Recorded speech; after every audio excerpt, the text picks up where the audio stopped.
Hello everyone, welcome to my channel. तो भाई अब हम बात करते हैं हमारा कम्युनिटी के अंदर चैप्टर 13 के नेक्स्ट टॉपिक की। तो भाई जो हमारा नेक्स्ट टॉपिक है उसका नाम है prevention and storage of food. तो भाई हमारा जो फूड होता है उसकी किस तरीके से प्रिवेंशन यानी कि देखभाल करेंगे और किस तरीके से उसको स्टोर करके रखेंगे, तो संरक्षण कैसे रखेंगे उनका वो ध्यान देंगे। तो सही भी रखना है और स्टोर भी करके रखना है। तो इसमें हाउस होल्ड मेथड हमारे बताए गए हैं, यानी कि घरेलू तरीके हैं, आप घर पर अपनी चीजों को किस तरीके से सुरक्षित रख सकते हैं। तो इसमें हाउस होल्ड मेथड के अंदर सबसे पहला हमारा मेथड आ जाता है कोल्ड स्टोरेज। तो कोल्ड स्टोरेज का नाम लेते ही तो हमें पता है कि कोल्ड स्टोरेज हमारी क्या होती है। तो the home refrigerator as now made it possible to storage of preserve a variety of food. तो भाई आपको बताना चाहिए कि जो हमारा कोल्ड स्टोरेज होती है तो घरेलू रेफ्रिजरेटर यानी कि घर में पाए जाने वाला जो हमारा फ्रिज होता है, ठीक है। तो फ्रिज जो है वो बहुत सारे हमारे जो खाद्य पदार्थ यानी कि जितनी भी हमारी खाने पीने की जो चीजें होती हैं वो उसके अंदर जो है रखी जाती हैं, ठीक है, प्रिजर्व करके रखी जाती हैं। और अलग अलग वैरायटी के फूड भी हम उसके अंदर रख देते हैं, प्रिजर्व कर देते हैं उनको सेफ रखने के लिए और अच्छे टेम्परेचर पे रखने के लिए। फ्रूट और vegetable should be the kept just above of the freezing point.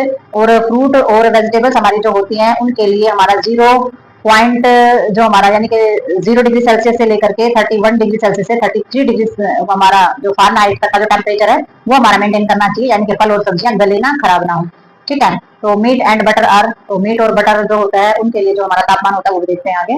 तो सबसे पहले जो है कम तापमान पर हमारा फ्रूट और सब्जी को सुरक्षित रखने के लिए इसीलिए जो सब्जी और जो हमारे फ्रूट्स होते हैं उनके लिए नीचे अलग से बॉक्स बनाया जाता है ताकि उसके अंदर रखा जाए और जो टेम्परेचर है वो उनका मेंटेन किया जाए, ठीक है। तो नेक्स्ट देखते हैं हम। तो भाई इन्होंने बताया kept eight much lower temperature. तो इन्होंने बताया है कि जो मक्खन और मांस, ठीक है, kept eight much lower temperature, तो भाई बहुत ही कम तापमान पर रखना चाहिए मक्खन को भी और जो मांस से संबंधित जो चीजें हैं वो भी। These are no growth of food poisoning organism at this low temperature.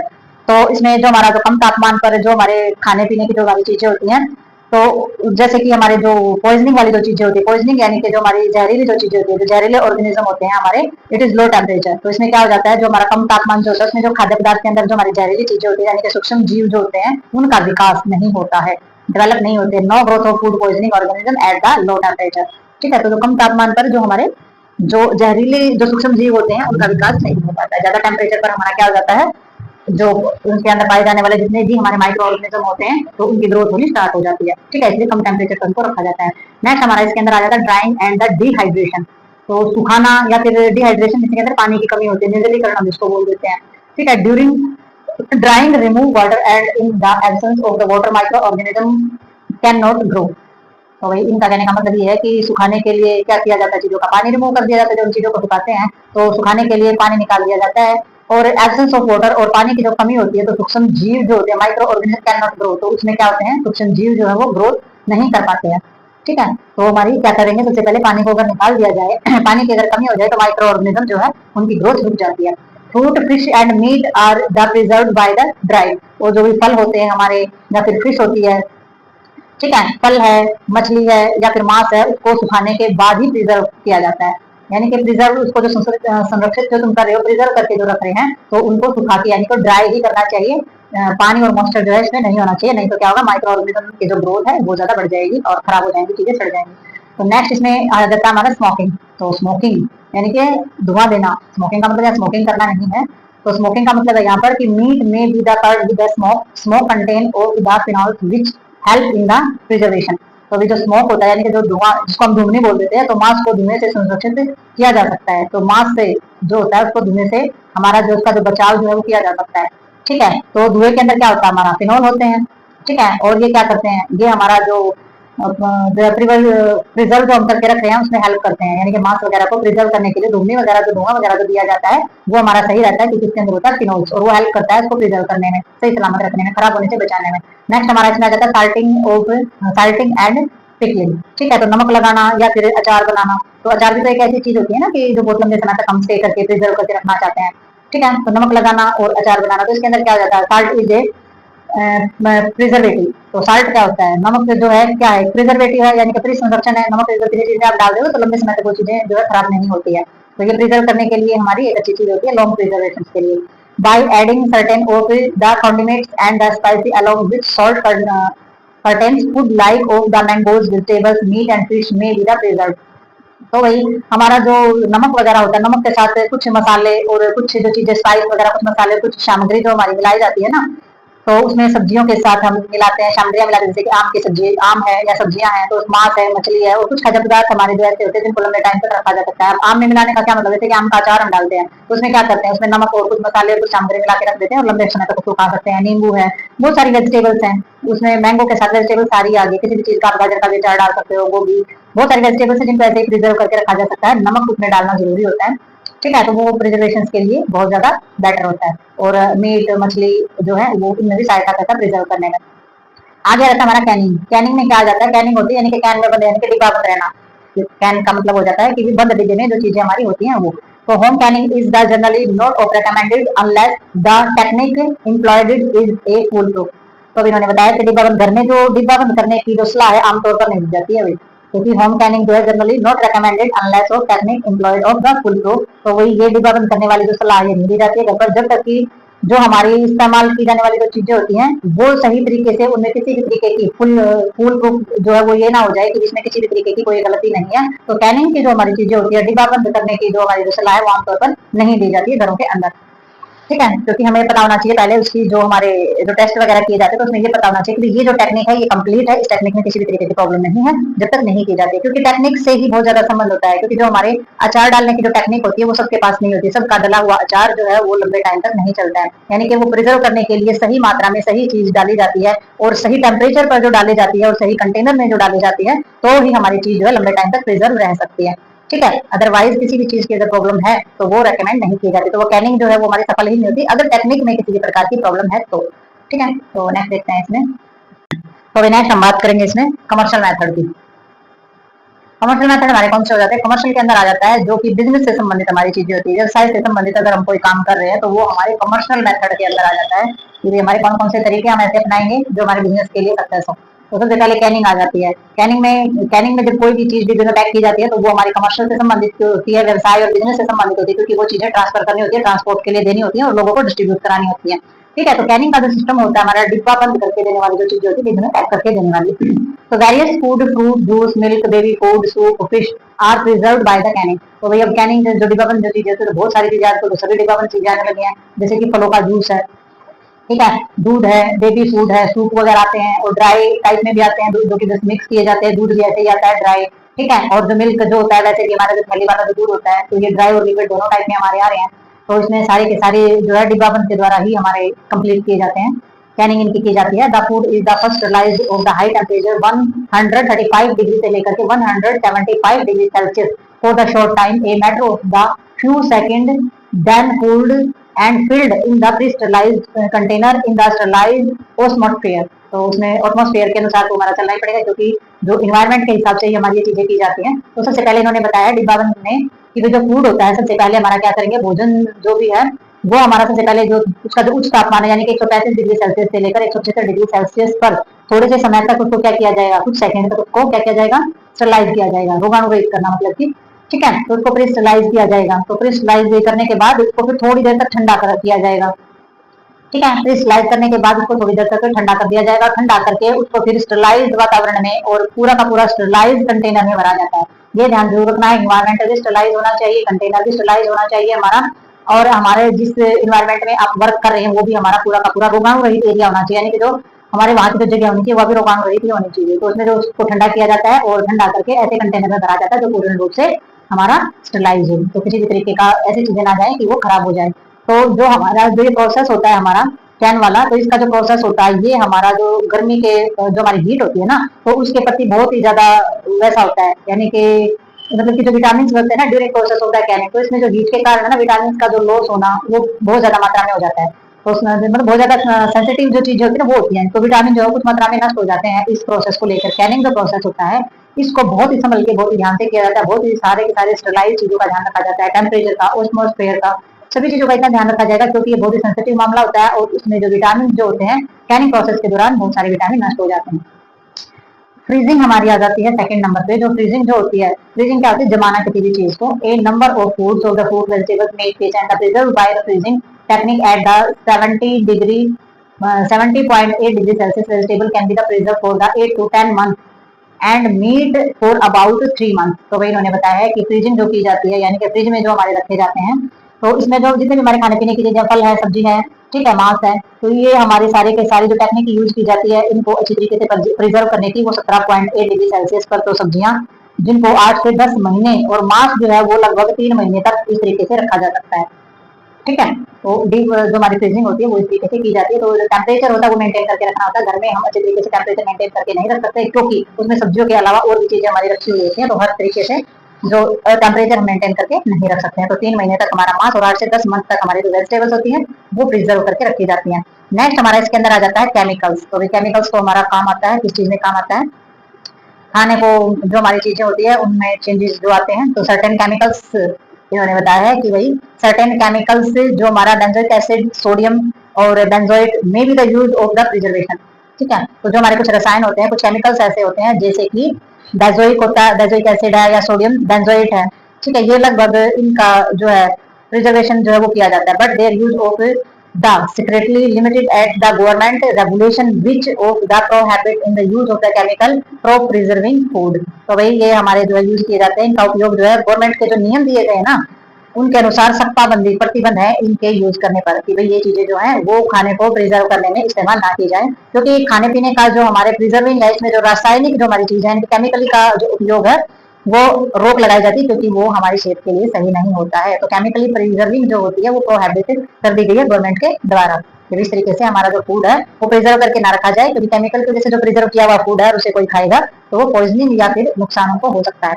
Next हमारा आ जाता है इसमें इरिडेशन। तो हमारी जो भी हमारी जितनी भी प्रकार की इरिडेशन जो हो जाती है, यानी जितनी भी हमारी विकिरण इसके अंदर हो जाती है जो किरणों के हिसाब से, जैसे कि microorganism are the destroyed by the gamma ray. ठीक है, तो इसके अंदर हमारी माइक्रो ऑर्गेनिज्म जो होते हैं, यानी कि हमारी जो गामा जो किरणें होती है वो हमारे सूक्ष्म जीवों को नष्ट किया जाता है। ठीक है, गामा रेज के कारण, यानी कि गामा रेज का यूज करके जो हमारे सूक्ष्म जीव होते हैं ना उनको डिस्ट्रॉय किया जाता है, जैसे कि व्हीट, पोटैटो एंड ऑनियन में भी the preserve by the irradiation.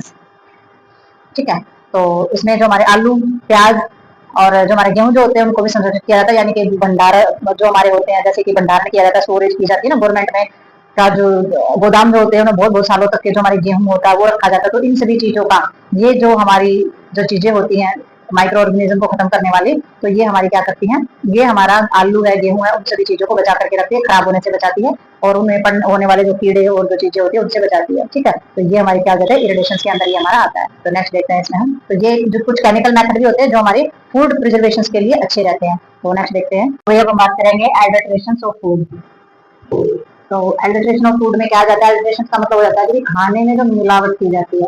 ठीक है, तो एडल्ट्रेशन में इन्होंने बताया adulteration of food of consist of the large number of practice. तो ये खाने की जो चीजें होती हैं उनमें किसी प्रकार की अगर मिलावट की जाए तो वो हमारी जो परछाइयों का लेते हैं शामिल, जैसे दूध में हम पानी मिला देते हैं, तो ये जो प्रैक्टिस है ये हमारी बहुत ही लंबे समय से ये हमारी चीजें चली आ रही है। तो सबसे पहले हमारा मिक्सिंग यानी कि मिलावट आ जाती है। दूसरा हमारा सब्सिट्यूट, ये किस चीज के दौरान हो जाता है, हमारा सब्सिट्यूशन में क्या जाता है, किसी भी चीज को कहीं भी रिप्लेस करते हैं एक जगह से दूसरी जगह पर जब लेकर के जाते हैं।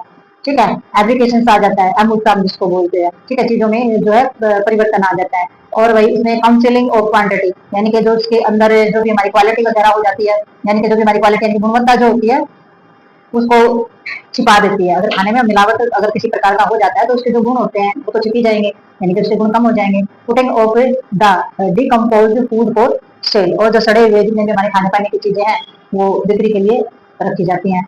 ठीक है, क्योंकि क्या किया जाएगा, उसमें मिलावट मिलावट की जो चीजें होंगी तो उसमें जो खराब चीजें हैं वो पहले निकलेंगी। ठीक है, misbranded of the grading false लेवल एंड, तो उसमें गलत ब्रांडिंग की जाएगी, झूठे लेबल लगाए जाएंगे, तो इस तरीके से भी खाने में मिलावट की जाती है। तो ये हमारी टाइप है, किस किस तरीके से चीजें मिक्स करके चीजों को रिप्लेस करेंगे। ठीक है, चीजों में जो धोखाधड़ी की जाती है उनकी क्वालिटी को कम किया जाता है, या फिर जो फूड होता है उनको बेचने के लिए जब आप जो उसके सड़े हुए जो फूड होता है या खराब जो चीजें होती है उनको आप सेल करते हैं। ठीक है, मिस ब्रांडिंग करते हैं, आप उसके ब्रांड की जो ऐड कर रहे हैं उसके बारे में जो बता रहे हैं तो वो भी आप झूठ भी बोलते हैं और लेबल भी गलत लगाते हैं। जो दवाइयां वगैरह होती है उन पर जो लेबल लगाए जाते हैं, इस्तेमाल किए जाते हैं। ठीक है, एडिशन ऑफ पॉइजन, यानी कि विष मिलाना, एक कुछ चीजें ऐसी होती है वो जहर के बराबर ही हो जाती हैं। some form of the adulteration in the journeys to health, as for example adulteration is the mustard oil with the argamot oil, but most form of the adulteration। तो भाई उन्होंने बताया कि मिलावट के जो कुछ रूप है वो स्वास्थ्य के लिए बहुत ही ज्यादा क्या होते हैं, हानिकारक होते हैं। तो कुछ चीजें ऐसी होती है जो चल जाती हैं, लेकिन कुछ चीजें होती हैं जो बहुत ही इंजरीज करते हैं, हेल्थ में बहुत ही ज्यादा नुकसान पहुंचाते हैं। फॉर एग्जाम्पल जैसे कि उदाहरण के लिए उन्होंने बताया है कि जो हमारा सरसों का जो तेल होता है ना, मस्टर्ड जो ऑयल होता है, अगर उसके अंदर आर्गेमोन, ठीक है, आर्गेमोन जो हमारा तेल होता है, ठीक है, अगर उस तेल की मिलावट कर दी जाए तो बट मोस्ट प्रोडल्ट्रेशन, तो ये हमारा कैसा हो जाता है, बहुत ही ज्यादा नुकसानदायक हो जाता है शरीर के लिए। ठीक है, और जो लेकिन हमारे मिलावट के जो और भी ज्यादा रूप हैं, वो आगे देखते हैं हम कि कैसे कैसे मिलावट की जाती है, किस तरीके से हमें नुकसान पहुंचाती है। तो भाई कुछ जो हमारी मिलावट होती है वो हमारी जैसे कि नॉर्मल मानी जाती है, सिग्निफिकेंस हो जाती है, जैसे कि example addition of water to milk, जैसे कि दूध में पानी मिलाना, तो ये हमारी ऐसे ही मान ली जाती है कि दूध में पानी मिलाना कोई बड़ी बात नहीं है, ये हमारी एक माइनर चीज मान ली जाती है मिलावट के तौर पर। ठीक है, नेक्स्ट इसमें आ जाता है हमारा food alteration practice vary from country to country, तो ये वेरी करता है कंट्री टू कंट्री, कि जो मिलावट जो हमारी होती है वो हमारा देखा जाता है कि खाद्य पदार्थों में किस किस तरीके की जो अलग अलग रूप से जो है मिलावट देखी जाती है। तो from of the part of the country to another the type of the alteration commonly found of India as their followers, तो भी जो आमतौर पर जो हमारे भारत में पाई जाने वाली है, वैसे तो हर देश में अलग अलग तरीके की मिलावट हमारी होती है, लेकिन हमारे देश में जो पाई जाती है, इंडिया के अंदर जो हमारी चीजें पाई जाती हैं, वो हम सबसे पहले देखते हैं। सबसे पहले मिल्क आ जाता है, तो दूध में क्या जाता है, पानी मिला देते हैं सबसे पहले, addition of water, remove of fat and addition of the starch to make the milk thicker are the common form of milk alteration. तो क्या करते हैं, दूध के अंदर जो है वो पानी मिला देते हैं सबसे पहली बात है। ठीक है, दूध में पानी मिलाएंगे, उससे जो फैट वगैरह होता है उसका वो उसके अंदर निकाल लेते हैं, उसको गाढ़ा करने के लिए क्या कर देंगे, उसमें स्टार्च मिला देंगे। ठीक है, स्टार्च मिलाने के बाद मतलब कि उसको क्या होगा, वो थिकर हो जाएगा और भी गाढ़ा नजर आएगा, लगेगा कि दूध जो है बहुत ही गाढ़ा है। ठीक है, तो ये हमारे कॉमन जो है सामान्य तरीके हैं दूध में मिलावट करने के किसी भी प्रकार की। ठीक है, तो अगर दूध से गाढ़ा दिखे तो समझ जाना चाहिए कि उसके अंदर कोई ना कोई मिलावट है। तो नेक्स्ट आ जाता है हमारा घी। घी के अंदर कैसे मिलावट करते हैं, इसमें अल्टरनेटिव जो हमारा होता है जैसे कि Dalda and animal fat such of the pig fat, तो वही इसमें जो घी जो होता है उसके अंदर जैसे कि डालडा घी मिलाया जाता है, पशुओं की चर्बी मिलाई जाती है, जैसे कि सुअर की चर्बी वगैरह जो होता है वो हमारे घी के अंदर मिला दिया जाता है, तो इस तरीके की मिलावट जो है वो घी के अंदर की जाती है।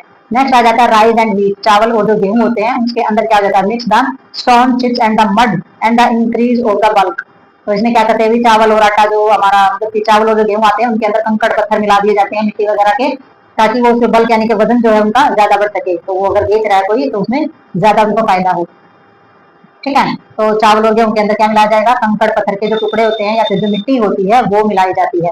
नेक्स्ट हमारा आ जाता है फ्लोर। अब आटा होता है, आटे के अंदर क्या मिलाएंगे, अब गेहूं कंकड़ जो चावल में और गेहूं के अंदर तो कंकड़ मिला सकते हैं वजन बढ़ाने के लिए, लेकिन जो आटा होता है उसके अंदर ये चीजें नहीं मिलाते, उसके अंदर मिलाए जाते हैं wheat flour of the mixed wheat soap stone powder of the cheaper floor such of the सिंघाड़ा मिर्जा फ्लोर, तो भाई जो हमारा जो आटा होता है तो आटे के अंदर साबुन का चूरा, मिलावट के लिए साबुन का चूरा जो होता है वो उसके अंदर मिला दिया जाता है, या फिर जो हमारे सस्ते आटे आते हैं जैसे किसी आटे का आटा है या फिर मक्के का आटा है वो उसके अंदर मिक्स कर दिया जाता है। ठीक है, तो आप मिलावट के तौर पर देख सकते हैं सिंह आटे का आटा और मक्के का आटा तो फिर भी ठीक है, साबुन का जो चूरा होता है वो सेहत के लिए कितना हानिकारक हो सकता है। नेक्स्ट हमारा इसमें देखते हैं पल्सेस, तो हमारी जो दालें होती है तो दालों में क्या होता है, chemical substances are the added of old stock to improve of the appearance, तो वही इसमें जो दाल होते हैं, पुराना जो स्टॉक हमारा दालों का रहता है तो उसमें हमारे जो रासायनिक पदार्थ होते हैं यानी कि जो केमिकल सब्सटेंसेस होते हैं वो मिलाया जाता है, ताकि इनका जो रंग और रूप है वो सुधारा जा सके, दाल जो है वो सही सुरक्षित रहे और उनका रंग रूप जो है वो सही रहे, उसको इंप्रूव करने के लिए उसके अंदर केमिकल सब्सटेंसेस जो है वो मिला दिए जाते हैं अपीयरेंस को ठीक करने के लिए। नेक्स्ट टी और कॉफी, तो टी और कॉफी के अंदर जो हमारे लीव्स होते हैं adulterated with the old tea leaves of leather and the sawdust, तो वही हमारी जो हम चाय पीते हैं कॉफी पीते हैं उनमें जो पत्तियां जो होती है पत्तियों में पुरानी पत्तियां, चमड़ा और लकड़ी का जो बुरादा है वो मिलाया जाता है। चाय और कॉफी के अंदर जो मिलावट होती है उसमें लकड़ी का बुरादा या चमड़ा जो होता है, पुरानी पत्तियां जो होती है पीस करके वो मिलाया जाता है, और कॉफी में जो है जो चिकोरी यानी कि किसी भी चीज की जो डस्ट होती है वो उसके अंदर मिला दी जाती है। तो देख सकते हैं कि लेदर लीव्स और जो हमारी साडस्ट होती है वो उसके अंदर मिक्स कर दी जाती है चाय और कॉफी के अंदर। Coffee is adulterated with the chicory, तो ये तो हमारी कॉफी के अंदर तो जो चिकोरी जो होती है वो हमारे इसके अंदर मिला दी जाती है। नेक्स्ट हमारा हो जाता है हनी, शहद जो होता है इसमें क्या मिला जाता है, तो ये तो भी परंपरा ही है, शहद के अंदर क्या मिला जाएगा, शुगर या jaggery bold the empty of the leaves, तो इसमें शहद जो होता है उसके अंदर चीनी या गुड़ जो है वो मिलाया जाता है, और खाली जो छत्ते होते हैं तो उनके साथ उबाला जाता है। ठीक है, जो छत्ते होते हैं उनके साथ चीनी या गुड़ गिर के उबाल देंगे शहद को, तो वो उसके अंदर मिलावट हो जाती है और मीठा भी लगता है ज्यादा। तो इसमें जो होती है हमारी दवाइयां जो होती है जैसे कि मेडिसिन आ गई, इवन ड्रग्स से आर द एल्टरनेटिव, तो भी दवाइयां जो होती है यहाँ तक की जो औषधियां होती हैं उनमें भी मिलावट की जाती है, उनमें भी जो है धांधली जो है की जाती है दवाइयों के अंदर, वो तो और भी ज्यादा होती है। तो नेक्स्ट देखते हैं इसमें हम, तो नेक्स्ट इसमें आ जाता है हमारा लेथेरिज्म। तो लेथेरिज्म के बारे में जानते हैं, लेथेरिज्म हमारी कैसी प्रॉब्लम होती है, lathyrism is a paralysing disease of human and animal, तो भाई लेथेरिज्म जो है मनुष्य और जो हमारे इंसान जो होते हैं उनको लकवाग्रस्त करने वाला रोग होता है, यानी कि पैरालाइज लकवाग्रस्त जो बीमारी होती है वो होती है इंसानों में और पशुओं में, उसको हम क्या बोलते हैं, लेथरिज्म बोलते हैं।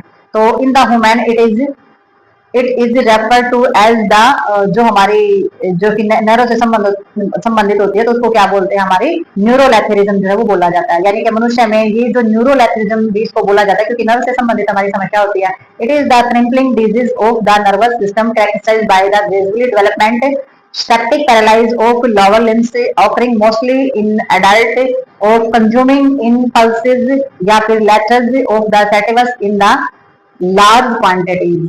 तो वही इनका कहने का मतलब ये कि ये जो लेथरिज्म प्रॉब्लम है, वैसे तो पशुओं में इंसानों में होती है, इंसानों में इसको न्यूरोलैथरिज्म के नाम से भी जाना जाता है। और ये जो होती है हमारा जो हमारा नर्वस सिस्टम जो होता है उसको अपंग करने वाला रोग ये होता है, जो कि धीरे धीरे हमारा ग्रेजुअली डेवलप होता है, यानी कि धीरे धीरे जो है हमारा डेवलप होता है, ठीक है, धीरे धीरे विकसित होगा। फिर क्या होगा, फिर जो है अकड़न वगैरह होनी स्टार्ट हो जाएगी, यानी कि ऐंठन होनी स्टार्ट हो जाती है और ऐंठन होकर के पैरालाइज हो जाता है, अकड़न होगी धीरे धीरे और फिर पैरालाइज होना स्टार्ट हो जाएगा। ठीक है, तो ये जो रोग होता है मुख्य रूप से हमारे जो भी जवान आदमी होते हैं उनमें बड़ी मात्रा में जो लेथरिज्म जो सेटिवस नामक जो दाल है उसका सेवन जो करते हैं ना, तो उनके वजह से हो जाता है। और ये लेथरिज्म सेटिवस नाम की जो दाल है ये बहुत ज्यादा मात्रा में जहाँ पर ये यहाँ पर उगाई नहीं जाती है, कुछ हिस्सों में उगाई जाती है, और उसका अगर बहुत ही ज्यादा मात्रा में सेवन कर लिया जाता है और वो हमारी बॉडी के अंदर ज्यादा बढ़ जाता है तो इस तरीके की समस्या उनके अंदर देखी जाती है। तो ये हमारा लेथरिज्म जो होता है एक तरीके की बहुत ही ज्यादा डेंजरस न्यूरोलेथरिज्म यानी कि नर्वस सिस्टम से संबंधित हमारी प्रॉब्लम्स होती है, जिसके अंदर पैरालाइज जैसी समस्या उत्पन्न हो जाती है। तो ये जो हमारा टॉपिक है न्यूट्रिशन से संबंधित, ये हमारा यहीं पर होता है कंप्लीट। तो मिलते हैं नेक्स्ट टॉपिक और नेक्स्ट वीडियो के साथ। तब तक के लिए लाइक शेयर सब्सक्राइब और कमेंट जरूर करें। Bye bye. तो नेक्स्ट हम इसमें देखेंगे फोर्टिफिकेशन ऑफ फूड। तो फोर्टिफिकेशन भी हमारा एक प्रोसेस होता है, तो ये कैसा मेथड होता है। तो फोर्टिफिकेशन ऑफ फूड में आ जाता है the word fortification. The word fortification means the addition of one और more food factor of the nutrient to the food which the later does not contain of the contains only is very small amount in its natural state। तो इन्होंने बताया कि fortification जो है वो एक fortification शब्द जो है उसका क्या अर्थ बताया इन्होंने। फोर्टिफिकेशन शब्द का ये अर्थ है कि भी कोई भी हमारा खाने पीने की चीज है, ठीक है, तो उस खाने पीने की चीज यानी कि जो हमारा खाद्य पदार्थ है उसमें एक से ज्यादा जो न्यूट्रिएंट यानी कि पोषक तत्व जो होते हैं वो मिक्स किए जाते हैं। डज नॉट कंटेन जो पहले से नहीं होते, यानी कोई खाद्य पदार्थ है जिसके अंदर हमारे जो विटामिन मिनरल्स या भी कोई भी चीज उसके अंदर नहीं होती है, तो एक से ज्यादा पोषक तत्व उसके अंदर मिक्स किए जाते हैं, तो वो हमारा क्या बोला जाता है, फोर्टिफिकेशन बोला जाता है। प्राकृतिक रूप से उसके अंदर वो चीजें नहीं होती है बट उसके अंदर वो चीजें मिक्स कर दी जाती है, तो वो हमारा बोला जाता है कि जो हमारा फूड होता है उसका फोर्टिफिकेशन किया जाता है। ठीक है, और इस फोर्टिफिकेशन के अंदर जो हमारे एग्जांपल दिए गए ना फूड फोर्टिफिकेशन के अंदर addition of vitamin A and D Dalda, तो जो डालडा घी हमारा जो आता है उसके अंदर ए और डी विटामिन जो है वो मिक्स किया जाता है, इसका मतलब फोर्टिफिकेशन ऑफ फूड है। Addition of the vitamin to milk, और जो दूध होता है उसके अंदर भी विटामिन मिक्स किए जाते हैं। ठीक है, नेक्स्ट हमारे इसमें आ जाता है प्लानिंग मील्स, यानी कि जो हमारा भोजन होता है, खाना जो होता है उसकी योजना बनाना।